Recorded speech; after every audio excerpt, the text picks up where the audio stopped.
Bismillahirrahmanirrahim. Assalamualaikum warahmatullahi wabarakatuh.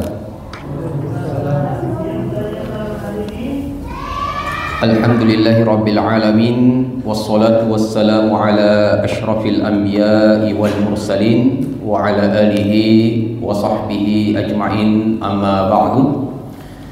Syukur alhamdulillah senantiasa kita panjatkan atas nikmat-nikmat yang telah Allah Subhanahu wa taala karuniakan, baik nikmat iman, Islam, kesempatan, kesehatan, serta nikmat-nikmat yang lainnya.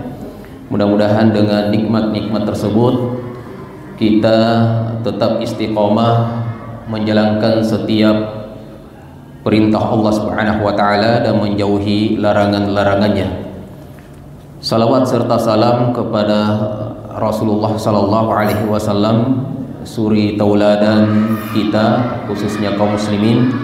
Mudah-mudahan kita senantiasa menjadikan betul-betul dalam kehidupan kita Rasulullah sallallahu alaihi wasallam sebagai contoh dan suri tauladan kita, baik dalam urusan duniawiyah, terlebih ibadah kita kepada Allah Subhanahu wa taala.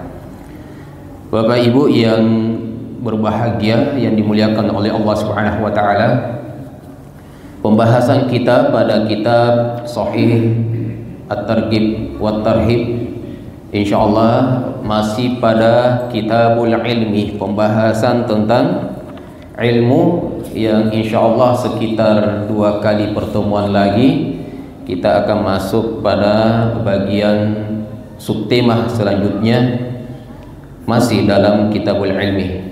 Jadi kita ini di Kitabul Ilmi pada subtema yang kedua, ya, subtema yang kedua. Bapak Ibu yang dimuliakan oleh Allah Subhanahu wa taala, kita sudah sampai pada hadis yaitu kemuliaan menuntut ilmu. Kemuliaan menuntut ilmu.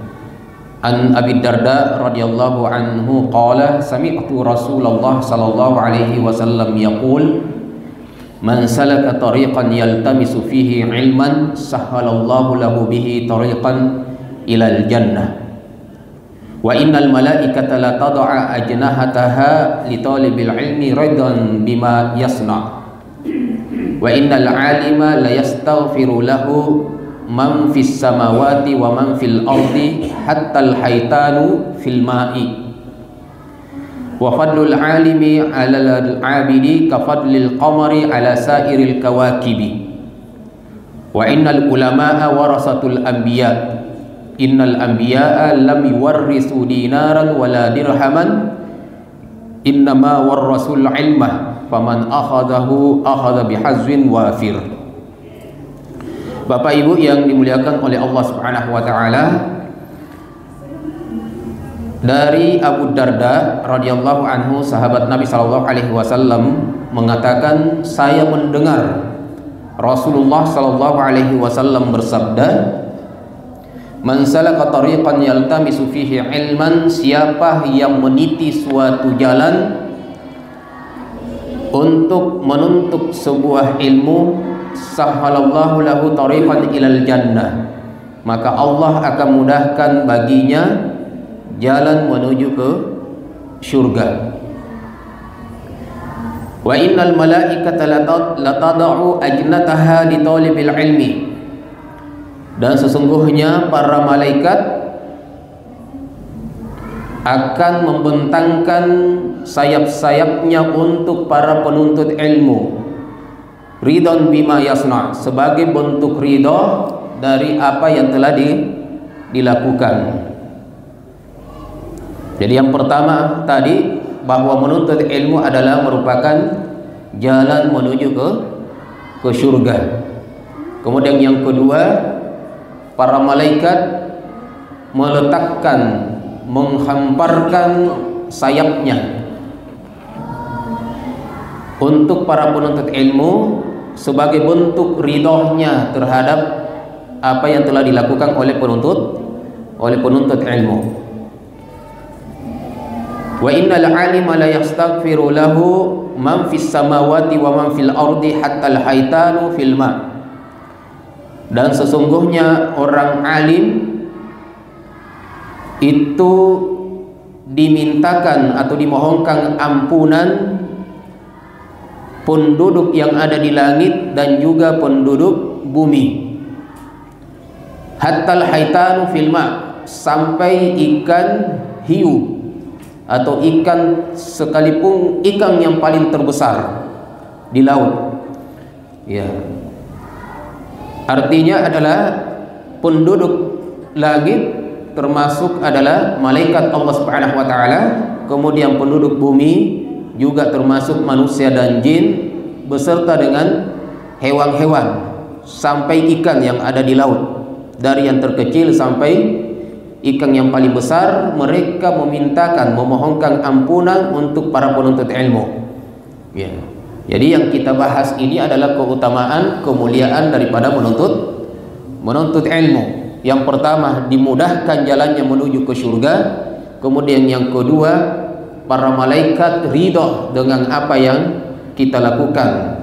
Bagi penuntut ilmu, lakukan. Dan yang ketiga, didoakan, dimintakan ampunan kepada Allah Subhanahu wa taala dari seluruh penduduk langit maupun penduduk bumi sampai ikan yang ada di laut. Wa fadlul alimi 'alal 'abidi ka fadlil qamar 'ala sa'iri kawakibi. Kemudian keutamaan orang alim terhadap orang ahlu ibadah. Jadi kita punya dua, ada ahlu ilmu, ada ahli ibadah. Mana yang lebih utama? Kalau memiliki keduanya, maka tentu ini yang paling utama. Tetapi kita memiliki dua hal yang masing-masing hanya memiliki satu. Ada yang hanya memiliki ilmu, ahli dalam ilmunya, dan ada orang yang ahli beribadah. Mana yang lebih utama? Maka yang lebih utama adalah ahlul ilmi. Wa innal alim wa fadlul alim 'alal 'abid ka fadlil qamar 'ala sa'iri kawakib. Keutamaan orang alim terhadap ahlu ibadah itu seperti bulan terhadap bintang-bintang. Jadi walaupun bintang itu ribuan, miliaran, tapi yang paling sinar tetap bulan yang hanya sendirian. Tuh, coba bayangkan di langit Bapak Ibu sekalian berapa bintang? Gak mampu kita hitung jumlahnya. Tapi tidak mampu menyinari muka bumi ini, melebihi daripada sinarnya bulan. Maka orang yang berilmu itu bagaikan bulan yang bisa mengalahkan bintang-bintang tadi. Bintang-bintang itu bagaikan adalah ahlu ibadah tapi tidak punya ilmu. Pernah kita mendengar kisah yang telah membunuh 99 orang. Ya. Jadi ada orang yang dikatakan sebagai pembunuh sampai membunuh 99 orang, kemudian tergerak hatinya untuk bertobat. Lalu ketemu dengan ahlul ibadah, seorang ahlu ibadah, ditanyakan kepadanya untuk apakah masih ada waktu untuk bertobat baginya, dan ketika bertobat apakah diterima tobatnya. Kemudian jawaban daripada ahlul ibadah ini mengatakan tidak. Sekiranya pun bertobat, tobatnya tidak akan diterima oleh Allah Subhanahu wa taala. Kemudian dibunuh, maka cukuplah 100. Ya. Kemudian karena semangatnya untuk bertobat kepada Allah Subhanahu wa taala, si pembunuh tadi ini, mantan pembunuh ini terus berjalan Bapak Ibu, sampai kemudian ketemu dengan ahlul ilmi, seorang ahlu ilmu. Lalu ditanya kepadanya perihal pertanyaan yang sama, kemudian jawabannya adalah bahwa innallaha ghafurur rahim, sesungguhnya Allah Maha Pengampun dan juga Maha Penyayang. Artinya diterima tobatnya selama ia betul-betul ingin bertobatun nasuha. Kemudian disuruh berjalan ke suatu kampung untuk hijrah ke sana, karena di tempat itu penduduknya adalah orang-orang soleh. Dalam kisah disebutkan bahwa di perjalanan, di pertengahan jalan kemudian meninggal dunia, dan singkat cerita orang ini masuk surga. Nah, faedah yang bisa kita ambil dari kisah tadi adalah bahwa orang yang berilmu itu lebih utama daripada sekedar banyak beribadah. Karena orang yang berilmu tentu ibadahnya juga akan benar daripada sekedar banyak beribadah tanpa dasar ilmu. Bapak Ibu yang dimuliakan oleh Allah Subhanahu wa taala. Wa innal ulama'a warasatul anbiya, dan sesungguhnya ulama itu adalah warisan para nabi. Ya, warisan para nabi. Innal anbiya lam yuwarrisu dinaran wala dirham. Para nabi-nabi itu seluruhnya tidak ada yang mewarisi harta, uang, dirham wala dinar. Innama warasul ilma. Akan tetapi yang mereka wariskan adalah ilmu. Yang mereka wariskan adalah ilmu. Faman akhazahu akhadha bihazzin wafir. Maka barang siapa yang punya waktu untuk mengambil ilmu, maka hendaklah ia mengambil ilmu yang banyak. Kalau ada kesempatan untuk kita, Allah memberikan kepada kita hidayahnya, Allah memberikan kepada kita kesehatan, memberikan kepada kita waktu untuk menuntut ilmu. Pada waktu itu kita sudah berhadapan dengan ilmu, maka ambillah yang banyak. Kenapa? Bukankah kita suka dengan warisan? Dan warisan terbaik adalah ilmu, karena dia adalah warisan, bukan sekedar warisan orang tua kita, dia adalah warisan makhluk Allah, manusia terbaik, yaitu para nabi-nabi Allah Subhanahu wa ta'ala.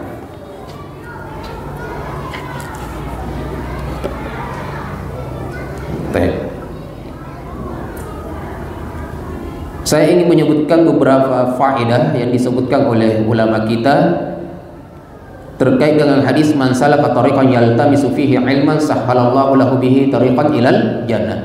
Siapa yang menempuh jalan untuk mencari ilmu, maka Allah Subhanahu wa taala akan memudahkan jalannya menuju ke surga. Ya. Makna Allah Subhanahu wa taala akan memudahkan jalannya menuju ke surga ini ada 4, sebagaimana yang disebutkan oleh Ibnu Rajab Al-Hambali rahimahullah taala. Yang pertama adalah bahwa dengan menempuh jalan menuntut ilmu, Allah akan mudahkan kita ke surga. Jadi jalan kita menempuh, Bapak Ibu sekalian, sekarang kita sementara menempuh ilmu, mencari ilmu. Ya, sekarang menuntut ilmu tidak perlu seperti para ulama kita dulu, yang harus hijrah, yang harus pindah tempat, yang harus keluar negeri, yang harus jauh dari rumah kita. Sekarang orang bisa menuntut ilmu di samping rumahnya, bahkan berbaring pun bisa mendapatkan ilmu.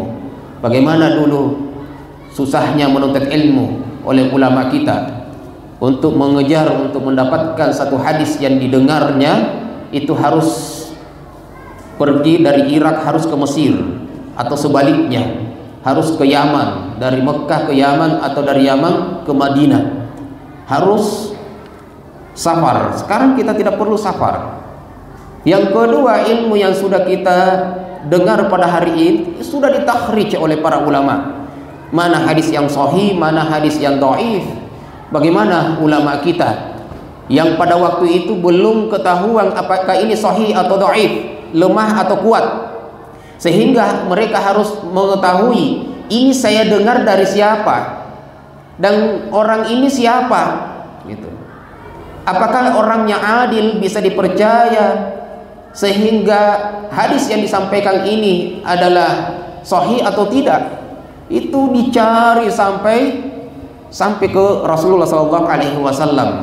Hadis ini riwayatnya dicari, ini Fulan, saya mendengar dari Fulan.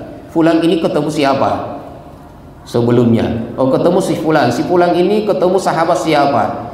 Dilihat sahabat ini memang sahabat atau bukan, itu dicari, ya, baru diambil hadisnya.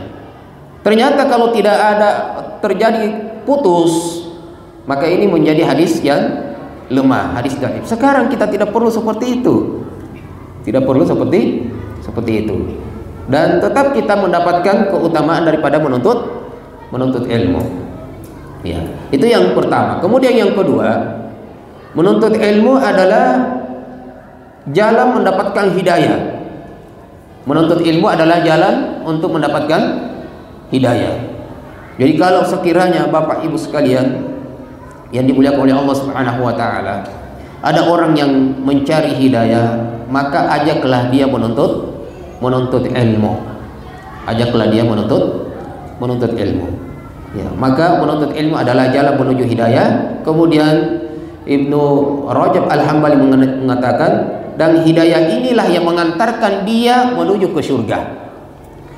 Jadi yang pertama adalah bahwa menuntut ilmu, mencari ilmu adalah jalan menuju ke surga. Yang kedua, menuntut ilmu adalah jalan untuk mendapatkan hidayah Allah. Dan dari hidayah inilah dia akan dimudahkan mengantarkan dia ke surga. Ya. Itu yang kedua. Kemudian yang ketiga adalah orang yang menuntut suatu ilmu akan mengantarkan pada ilmu yang lain. Ya. Ini keutamaan menuntut ilmu. Orang yang belum menuntut ilmu, maka banyak hal-hal yang tidak diketahui, tidak terjawab untuknya, karena tidak pernah mencari jawaban, nggak pernah menuntut ilmu, sehingga tidak bertambah ilmunya, nggak bertambah ilmunya. Yang tahun lalu yang belum diketahui, hari ini juga belum diketahui karena belum dapat jawaban. Berbeda dengan orang yang menuntut ilmu, yang hari ini dia tidak ketahui, kemudian dia menuntut ilmu, maka setelah itu dia akan tahu. Maka apa yang terjadi? Akan bertambah ilmunya, dan dia akan diantar kepada ilmu yang lain. Bukan itu saja. Jadi orang yang menuntut ilmu, hari ini dia belajar hadis, maka dia akan dibukakan hatinya untuk belajar tafsir. Setelah mendapatkan ilmu tafsir, dia akan dibukakan hatinya untuk belajar fikih, belajar akidah, belajar ilmu yang lain. Tapi coba orang yang belum pernah menuntut ilmu, apa yang dia pelajari? Ya harus dimulai dari dasar. Harus dimulai dari dasar. Maka berbeda orang yang banyak menuntut ilmu dengan orang yang baru menuntut ilmu. Apalagi orang yang menuntut ilmu dengan orang yang tidak menuntut ilmu. Ya. Maka salah satu keutamaan daripada menuntut ilmu, dia dibukakan pintu ilmu yang lain. Dibukakan pintu ilmu yang lain. Yang dengan itu dia akan dimudahkan menuju ke surga. Akan dimudahkan menuju ke surga. Karena bukan cuma satu ilmu yang diketahui. Orang yang dimudahkan menuju ke surga adalah orang yang banyak mengetahui. Kenapa Bapak Ibu sekalian? Karena hanya orang yang banyak mengetahui yang banyak amalannya. Coba bayangkan, kalau tidak ada yang diketahui, apa yang ia amalkan? Nggak ada.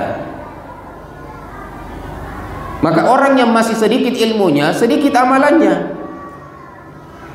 Orang yang banyak ilmunya, terbuka ruang untuknya untuk banyak beramal soleh. Jadi jangan bayangkan Bapak Ibu sekalian mengatakan banyak juga orang yang banyak ilmunya tidak mengamalkan. Itu hal yang lain. Artinya orang yang banyak ilmunya ada ruang peluang untuk dia beramal yang banyak dibandingkan orang yang tidak ada ilmunya, Ya.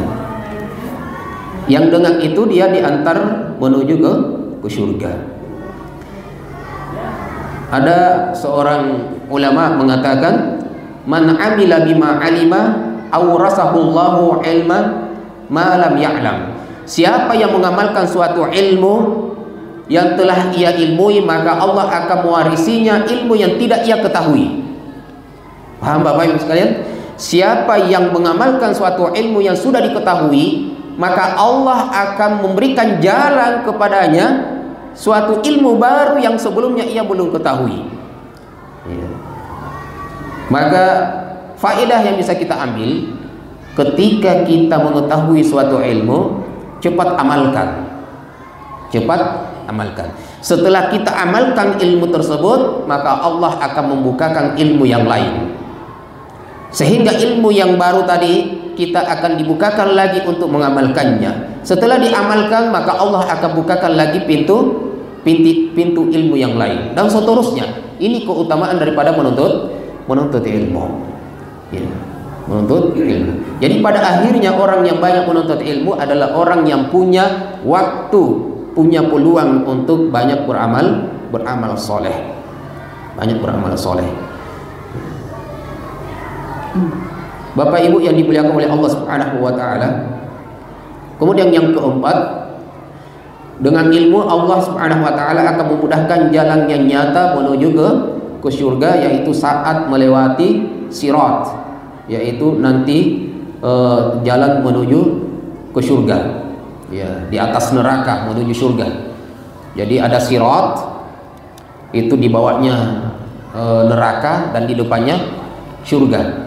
Dan orang yang berilmu itu akan punya jalan dimudahkan menuju melewati sirat tadi. Ya. Bapak Ibu sekalian yang dimuliakan oleh Allah Subhanahu wa taala. Kemudian hadis berikutnya dari Safwan bin Asal Al-Muradi radhiyallahu anhu mengatakan, "Ataitun Nabiyya sallallahu alaihi wasallam wa huwa fil masjid muttaqiun ala burdin lahu ahmar. Faqultu ya Rasulullah inni ji'tu atlubul ilma." Dari Safwan radhiyallahu anhu mengatakan, saya mendatangi Nabi sallallahu alaihi wasallam sedangkan beliau sementara berada di masjid berselimut merah. Ya, menggunakan selimut merah di masjid. Faqultu lahu, maka saya pun bertanya, ya Rasulullah inni ji'tu atlubul ilma. Saya datang untuk menuntut ilmu darimu. Rasulullah sallallahu alaihi wasallam menjawab, marhaban bi talibil ilmi, selamat datang penuntut ilmu. Inna talibal ilmi tahuffuhul malaikatu bi ajnihatiha. Sesungguhnya penuntut ilmu itu dinaungi malaikat dengan sayapnya. Summa yarkubu ba'duhum ba'dan hatta yablughus sama'ad dunya min mahabbatin lima yatlubu. Kemudian para malaikat itu satu sama lain itu menaiki punggungnya hingga mereka sampai ke langit. Coba bayangkan. Ya. Jadi para penuntut ilmu, kalau kita mungkin mau bayangkan sekarang, ini sekarang Allahu a'lam bisa jadi ada malaikat yang hadir yang mereka telah memayungi kita, ya, menaungi kita. Dan bukan cuma satu malaikat. Para malaikat itu naik, kemudian yang lainnya juga naik ke atasnya, itu sampai ke langit. Coba bayangkan. Sebagaimana hadis yang disebutkan tadi, ridwan bima yatlubus, itu bentuk keridhaan mereka dari apa yang kita tuntut, yaitu ilmu. Dalam hadis yang lain, talabil ilmi faridatun ala kulli muslimin. Menuntut ilmu itu Bapak Ibu sekalian wajib, khususnya menuntut ilmu syariat. Ya, terkait dengan syariat kita itu wajib kita tuntut. Kita cari terus. Ya, kita tuntut, perbanyak ilmu. Karena hukumnya wajib. Ada juga hadis talabil ilmi faridatun ala kulli muslimin wa muslimah. Tapi tambahan kata muslimah itu hadisnya dhaif. Tapi bukan berarti muslimah tidak wajib. Karena hadis maupun ayat dalam bahasa Arab itu cukup disebutkan laki-laki, maka sudah masuk perempuannya. Berbeda ketika disebutkan hanya perempuan, laki-lakinya tidak masuk. Tapi ketika laki-lakinya disebutkan, maka perempuan juga sudah ikut. Dan itu banyak ayat. Bahkan kita hafal surat Al-Baqarah ayat 183, ya ayyuhalladzina amanu kutiba alaikumusiyam. wahai orang-orang laki-laki yang beriman. Itu kan yang dipanggil, yang disuruh untuk puasa Ramadan itu hanya laki-laki, Bapak Ibu. Enggak disebutkan perempuan di situ. Tapi yang diwajibkan adalah ikut perempuannya. Ar-rijalu qawwamuna 'alan nisa. Karena laki-laki itu adalah pemimpin bagi perempuan-perempuan. Maka ketika sudah disebutkan laki-laki, perempuannya masuk. Dalam bahasa Arab itu, walaupun 100 orang perempuan, ibu-ibu, satu laki-laki, maka yang kita gunakan tetap kata laki-laki. Ada 100 orang perempuan. Kalau 100 perempuan itu antunna atau hunna. Kalau laki-laki antum, kalau banyak, atau hum. Ketika bercampur, kalau semua laki-laki, antum atau hum, mereka atau kalian. Ketika hanya perempuan, antunna atau hunna, kalian perempuan atau mereka perempuan. Ada bercampur laki perempuan, 100 perempuan, satu laki-laki, yang digunakan cuma satu kata ganti, yaitu antum. Antum ini adalah kata ganti untuk laki-laki tadi, tapi perempuannya sudah masuk. Padahal cuma satu. Lah seharusnya kan perempuan yang masuk karena dia mayoritas, tapi tidak. Dalam Islam bahasanya seperti itu. Nah, dan itu berlaku untuk dalam syariat. Bapak Ibu yang dirahmati oleh Allah Subhanahu wa taala. Kemudian An Anas radhiyallahu anhu qala Rasulullah sallallahu alaihi wasallam, sab'un yajri lil 'abdi ajruhunna wa huwa fi qabrihi ba'da mautihi. Ada 7 perkara, 7 hal yang terus mengalir untuk seorang hamba sedangkan dia sudah meninggal dunia. Mereka ada di kubur.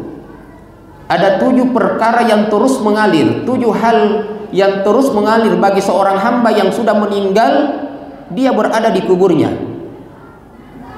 Jadi kita sudah dikubur, Bapak Ibu sekalian, ada 7 hal ini di bumi terus mengalir.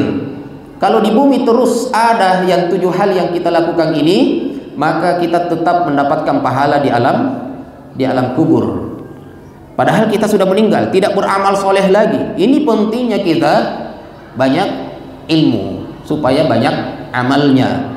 Amalan yang paling penting adalah amalan yang pertama istimror, yang terus konsisten, istiqomah. Yang kedua amalan yang walaupun kita sudah meninggal tapi pahalanya tetap mengalir. Ini paling penting. Banyak orang yang masih hidup tidak ada amalannya. Jangankan amalan untuk hidupnya, jangankan amalan yang akan mengalir setelah dia meninggal, amalan yang hanya berhenti setelah dia meninggal pun tidak ada. Itu banyak orang-orang yang hanya hidup saja tapi tidak beramal. Coba bayangkan Bapak Ibu sekalian, Nabi Shallallahu Alaihi Wasallam sampai hari ini sudah wafat berapa tahun? Para sahabat sudah wafat berapa tahun? Apalagi dari sejak Nabi Adam. Mereka di mana sekarang? Para sahabat, para tabi'in, dan orang-orang, para ulama kita dan yang sezaman dengan mereka, sekarang yang sudah meninggal itu berada di mana? Masih di alam kubur. Artinya sudah ratusan tahun, ada yang ribuan tahun, Bapak Ibu sekalian, mereka masih berada di alam kubur. Coba, kehidupan yang panjang di alam kubur. Di dunia paling 60 tahun, 50 tahun. Ya. Kenapa kita tidak mempersiapkan bekal untuk akhirat tadi, untuk alam kubur, kemudian setelah itu, yaitu surga Allah Subhanahu wa taala. Nah, yang mana yang 7 itu? Yang pertama adalah man 'allama ilman. Yang pertama adalah orang yang mengajarkan ilmu. Mengajarkan ilmu. Au kara nahran, atau menggali sungai. Jadi membuat sungai.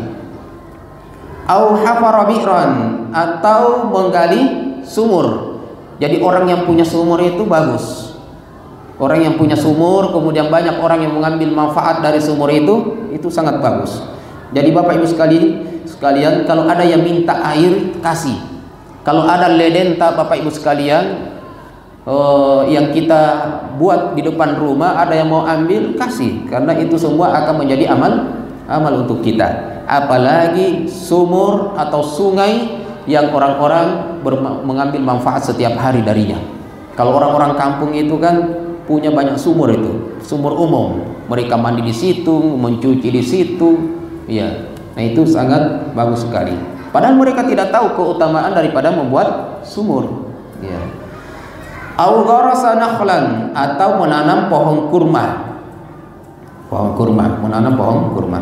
Au bana masjidan, atau membangun masjid.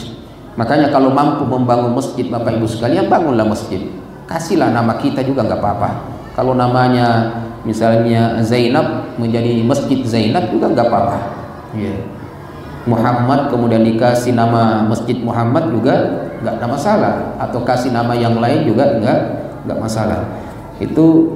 Dan kalaupun kita tidak mampu membangun satu masjid, ya minimal kita menjadi orang yang penyumbang untuk masjid itu, punya kontribusi yang banyak, ya, kontribusi yang banyak, memakmurkan masjid, terjadinya amal soleh di dalam masjid itu. Awarrasa mushafan, atau mewariskan mushaf. Jadi kalau mau memberi hadiah, walaupun sudah banyak mushafnya, nggak apa-apa, ya, kasih lagi hadiah mushaf. Karena mewariskan mushaf itu menjadi amal jariyah, Au taraka waladan yastaghfir lahu ba'da mautihi, atau meninggalkan anak yang anak itu terus memintakan ampun untuk orang tuanya. Jadi Bapak Ibu sekalian, kita berharap punya anak yang anak itu terus mendoakan kita dan memintakan kita ampun walaupun kita sudah meninggal dunia. Nah, sekarang kita belum meninggal dunia. Yang kita lakukan adalah membuatkan amal soleh untuk orang tua kita yang sudah meninggal. Bagaimana caranya? Doakan mereka. Kalau hari ini kita sebagai anak terus mendoakan orang tua kita, terus kita memintakan ampunan untuk orang tua kita, maka kitalah ini wasilahnya Bapak Ibu sekalian, amal solehnya orang tua kita yang hari ini mereka masih berada di alam kubur. Pahala mereka tetap terus mengalir karena kita menjadi anaknya yang soleh dan soleha. Tapi kalau kita tidak pernah mendoakan mereka, maka kita tidak termasuk amal jariah mereka, Bapak Ibu. Bapak Ibu yang dimuliakan oleh Allah Subhanahu wa taala. Kemudian hadis selanjutnya dari Abu Hurairah radhiyallahu anhu mengatakan, sami'tu Rasulullah sallallahu alaihi wasallam yaqul, ad-dunya mal'unatun mal'unun ma fiha. Dunia itu terlaknat. Ya, terlaknat artinya adalah jauh dari kebaikan. Ini dunia. Dan dunia itu dari kata dana. Dana itu artinya rendah, hina. Jadi memang dunia ini Bapak Ibu sekalian itu rendah, hina.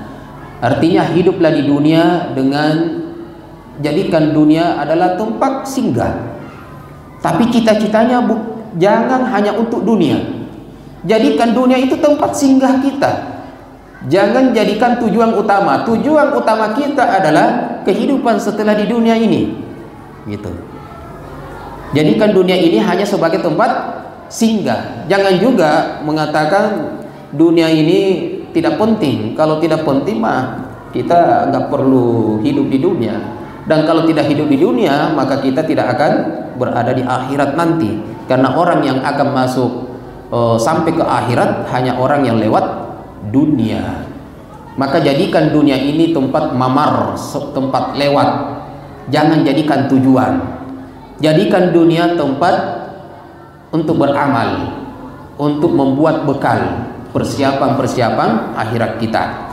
Kata Nabi, dunia ini adalah terlaknat, hina, mal'unun ma fiha, hina yang ada di dalamnya, kecuali illa zakarallahu wa ma walahu wa aliman wa muta'alliman.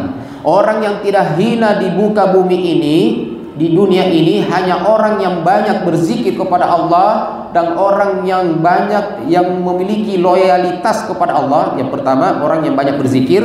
Yang kedua, punya loyalitas kepada Allah. Yang ketiga, orang yang berilmu dan orang yang menuntut ilmu. Jadi ada 4 yang saya sebutkan. Ya. Yang pertama adalah orang yang banyak berzikir kepada Allah, kemudian yang punya loyalitas kepada Allah, orang yang berilmu dan orang yang menuntut ilmu. Jadi muta'alliman, orang yang menuntut ilmu, belum punya ilmu saja, baru menuntut ilmu saja, menjadi orang yang keluar dari kehinaan. Dunia beserta isinya disebutkan hina, kecuali yang 4 tadi. Di antaranya adalah orang yang berilmu dan orang yang baru menuntut ilmu. Jadi baru menuntut ilmu saja, Bapak Ibu sekalian, itu sudah tidak hina. Terlebih lagi setelah menuntut ilmu, dia sudah punya ilmu, maka disebut sebagai orang alim. Dan orang alim juga adalah orang yang tidak akan mendapatkan kehinaan tadi. Ya. Kemudian dari Abdullah ibnu Mas'ud radhiyallahu anhu mengatakan, kalau Rasulullah sallallahu alaihi wasallam bersabda, la hasada illa bisnatain. Saya tanya Bapak Ibu sekalian, hasad itu terpuji atau tercela? Tercela ya. Ya. Asalnya hasad itu pasti tidak baik. Yang tergambar di pikiran kita ya hasad tidak baik, iri tidak baik. Tidak ada hasad, tidak ada iri kecuali pada 2. Berarti pada 2 ini boleh. Rajulun yang boleh itu yang mana? Rajulun atahu Allahu malan fasallatahu ala halakatihi fil haqqi.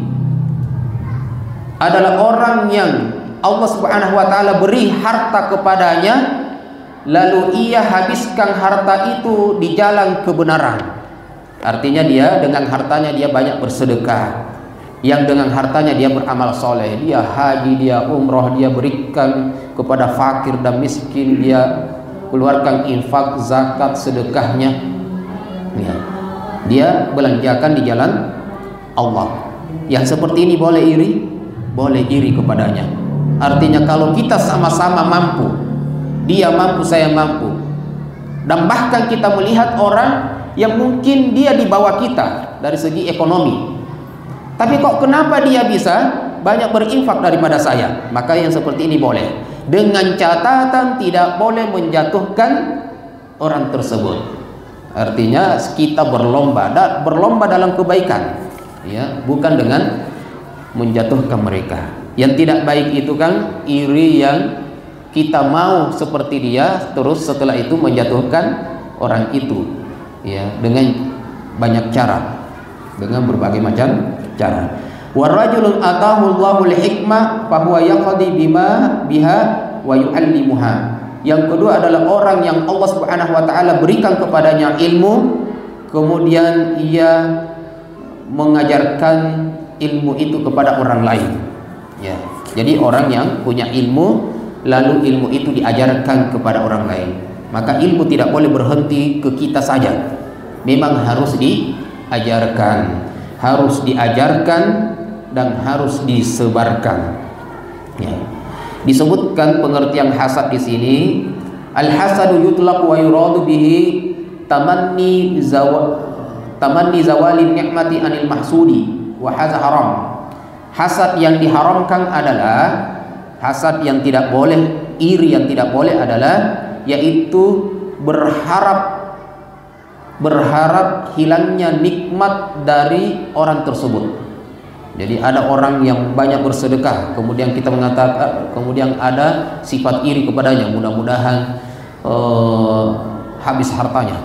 Nah, itu orang iri, betul-betul iri, ini haram. Ya, saking irinya, bukan mau beramal seperti orang itu, tetapi dia iri, kemudian dia mau supaya sama-sama seperti dia, tidak beramal. Nah, bagaimana caranya supaya dia tidak beramal lagi? Habiskan hartanya supaya habis jalannya untuk beramal. Nah, ini iri yang haram. Yang boleh adalah tamanni misli malahu wa hadza la ba'sa bihi. Al-ghibtah, yaitu mengharapkan seperti dia orang ketika dia melihat ada orang yang baik, kemudian dia berharap dirinya seperti orang itu. kemudian tidak ada sama sekali ingin menghilangkan nikmat darinya, ya, atau menjatuhkan harga dirinya, maka ini adalah hasad yang boleh, ya, bisa dikatakan ini bahasanya hasad, tetapi bisa dikatakan berlomba dalam kebaikan. Ya. Baik. An Abi Musa radhiyallahu anhu mengatakan Rasulullah sallallahu alaihi wasallam bersabda, ini panjang, saya langkahi nanti itu karena panjang waktunya nggak cukup. Saya masuk ke hadis berikutnya. Inna mimma yalhaqul mu'min min amalihi wa hasanatihi ba'da mautihi ilman 'allamahu wa nasharahu wa waladan salihan tarakahu wa mushafan warasahu aw masjidan banahu aw baitan libnis sabil banahu aw nahran ajrahu aw sadaqatan akhrajaha min malihi fi sihhati wa hayatihi talhaquhu min ba'di mautihi.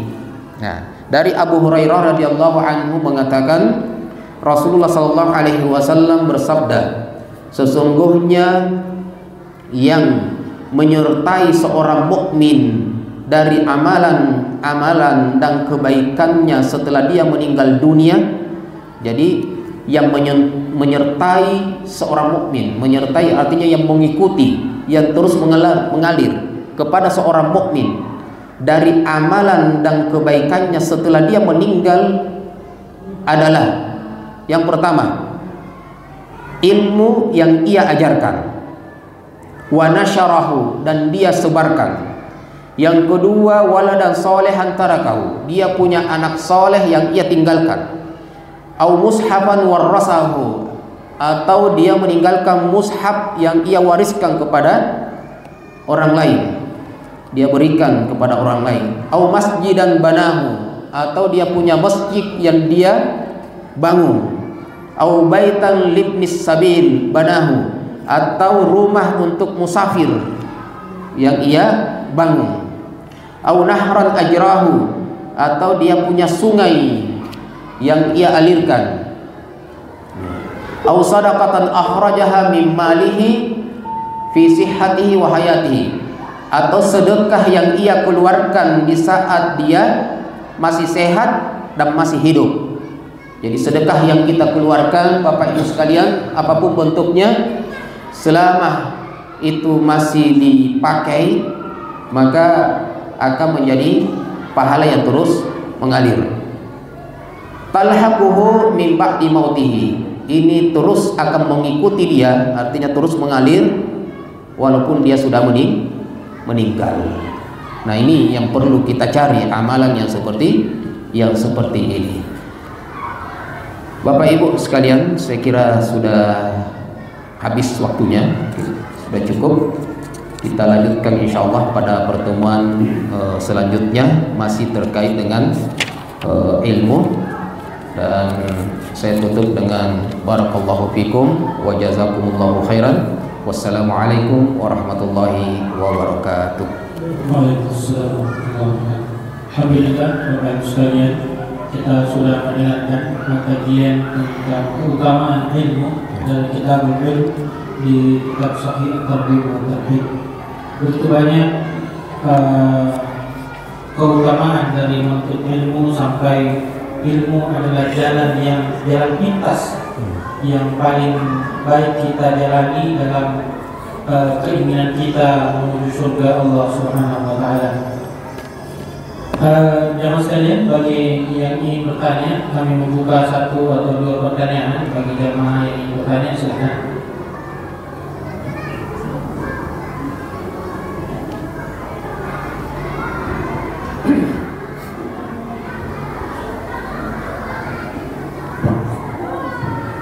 Sudah pertanyaannya. Jadi yang kami tanyakan tentang komunikasi berhubungan dengan bagaimana menuntut ilmu, dan tentunya dalam menuntut ilmu kita seringkali bermasalah di niat Ustaz, karena kami pernah mendengar salah satu hadis yang Muslim kalau misalnya itu mengatakan ada 3 kasus, di mana kasus kedua itu dia mengatakan bahwasanya orang yang tersungkur Allah masukkan di neraka itu orang yang menuntut ilmu, tetapi dia tidak menuntut ilmu bukan karena Allah, dalam artian Allah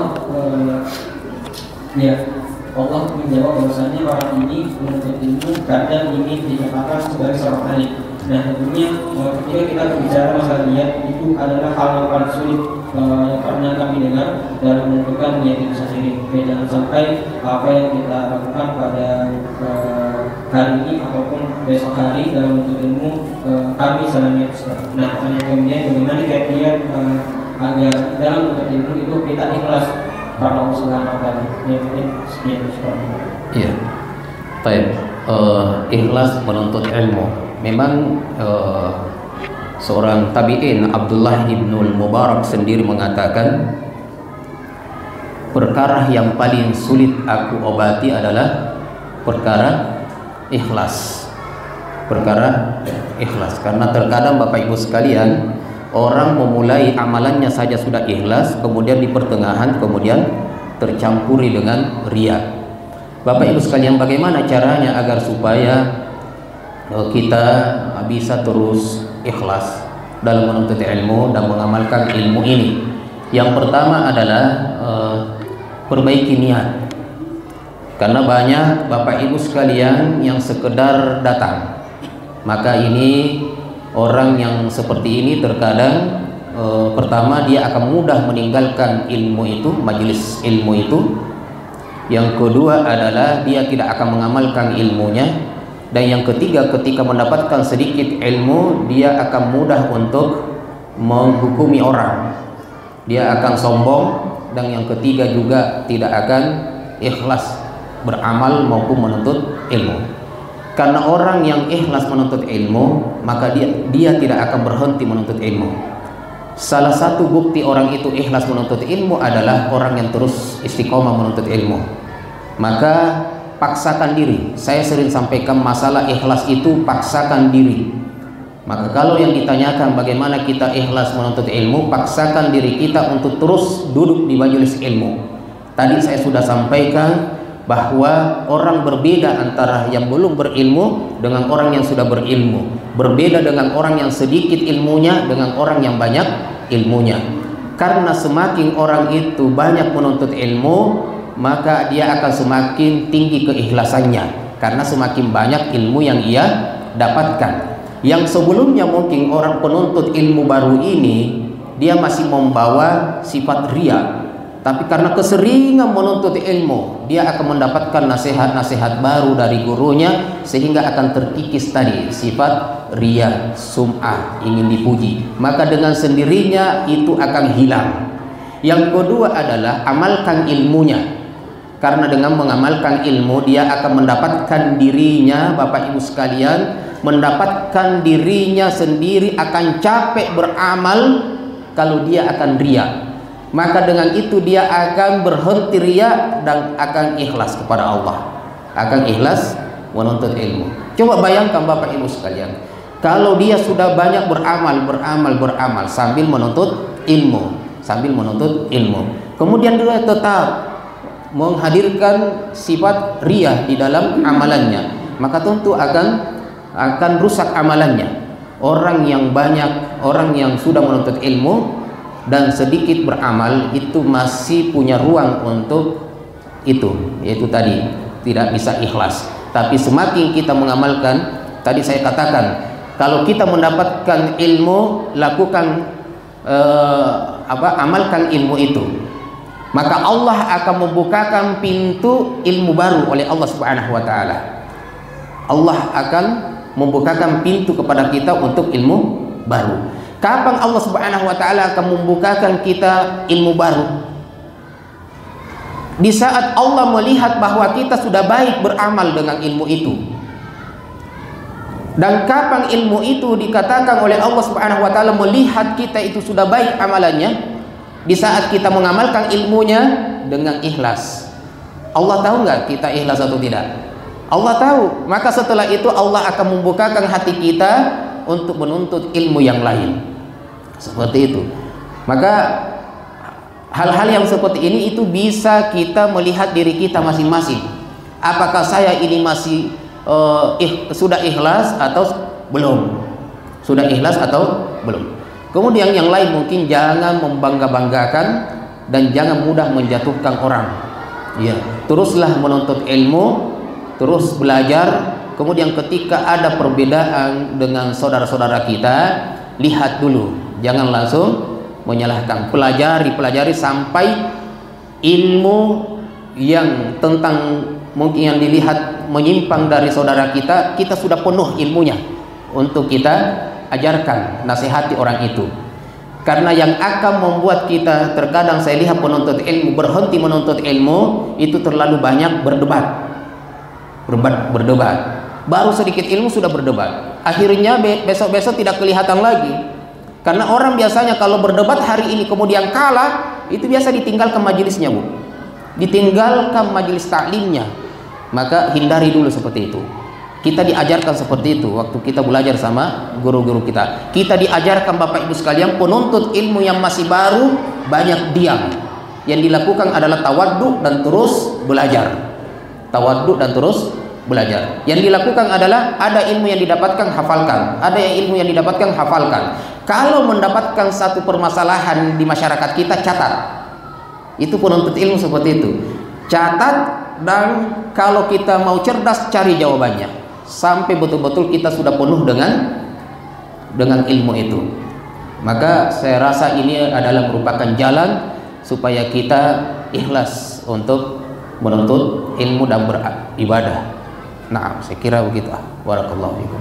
Mudah-mudahan kita istiqomah menuntut ilmu, istiqomah beribadah. Ajak saudara-saudara kita, teman-teman kita untuk menuntut ilmu, majelis-majelis zikir seperti ini.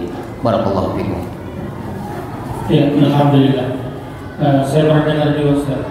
Ada seorang Ustaz mengatakan, sefutur-futurnya kamu jangan pernah tinggalkan majelis ilmu. Jadi walaupun bagaimana malasnya kita dalam beribadah, mungkin banyak hal-hal yang mempengaruhi, ada penatnya dunia, maka jangan pernah tinggalkan majelis ilmu.